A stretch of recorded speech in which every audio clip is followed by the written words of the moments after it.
we want to do some projects together, but we can't do them without my very favorite power tool, drill. Drills are wonderful because they don't only make holes in, they also can put things in or take things out.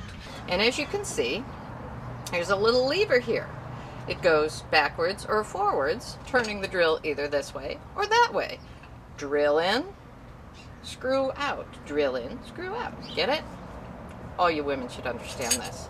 This one's also a hammer drill. So when I'm doing something really hard, like drilling into the cement, which I do all the time, I can just turn this and it'll give it a thumping motion.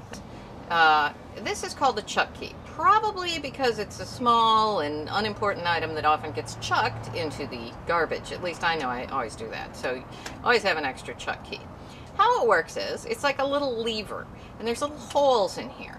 And you use it, you stick it in the hole and turn like this. You getting this, press? My kid's goofing with me back there. My kid's my cameraman. Hey, cameraman. You can talk. All right, so here's what we, yeah. There you go. Cool. And you turn all the holes equally, and as you notice, that thing opens this up, right? And you can dump out the bit. Are you still seeing me? Okay. Yeah. And you can put in a drill. Now you're going to drill a pilot hole first. Sounds just like what it is. Always drill a hole before trying to put the screw in. There's a lot of places like they'll say, oh, this deck screw goes in on its own. Well, if you're moving the drill around like this and you're screwing in the deck screw, it's not going to go in straight, and you will swear loudly. You're going to bend them, and you're going to swear at them. You'll be swearing and bending and bending and swearing, and it's not a good thing. Not good. Not good.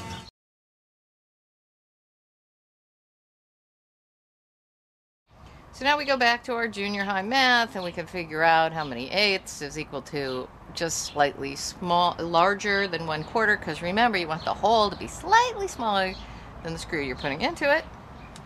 Or, better yet, you can take it to the hardware store, and they have a little board, and you just stick this in the little board, just much like you do this, and you can figure out what width different things are.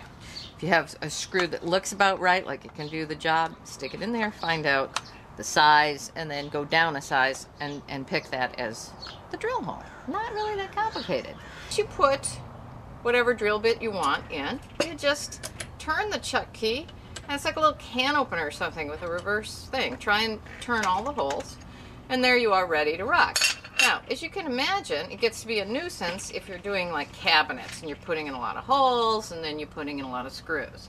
So that's why I have 2 drills, because I have one for drilling in and one for drilling out. So we have a lot of little bits here.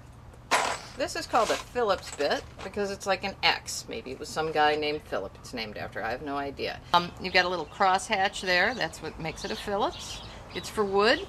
If you sink it in a little deeply, you can put a little putty over it and then paint it, and it'll end up looking completely smooth, and it has the right grip. And as you can see, if I can get this thing on a drill, I could just turn it on and go, and stick it in.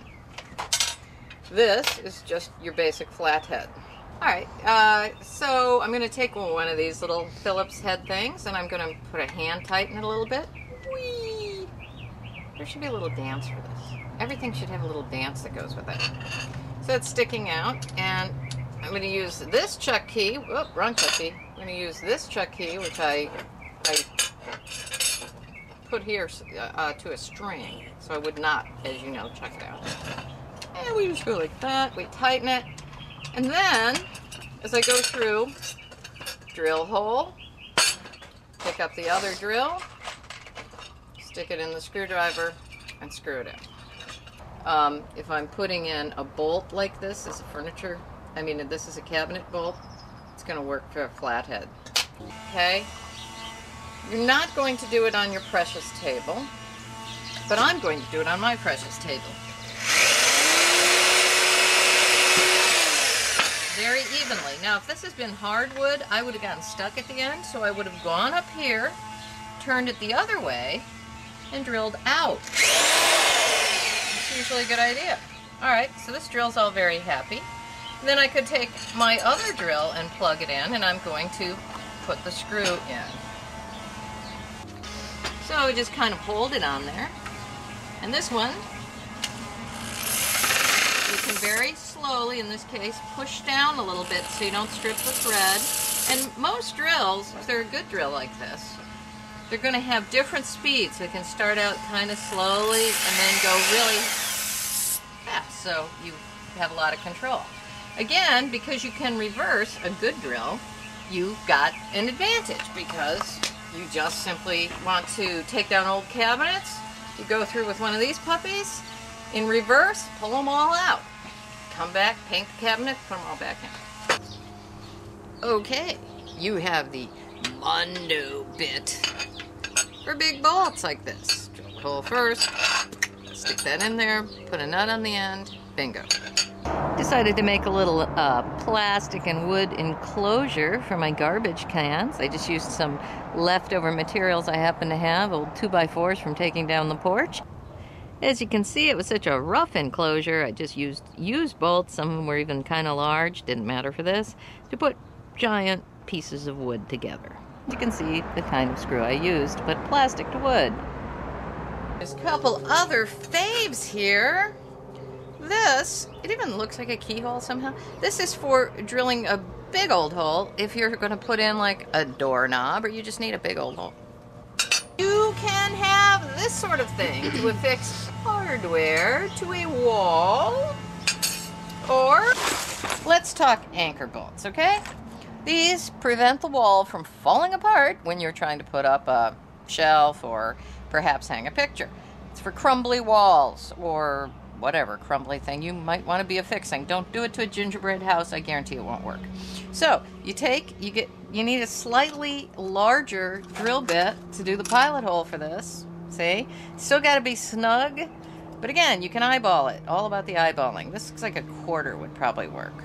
Sometimes the outside of the box will tell you what you need. Not usually, because it's lame. So drill that in, put that in, then you screw the screw into it. You drill the hole, hammer that in so it's flat against the wall.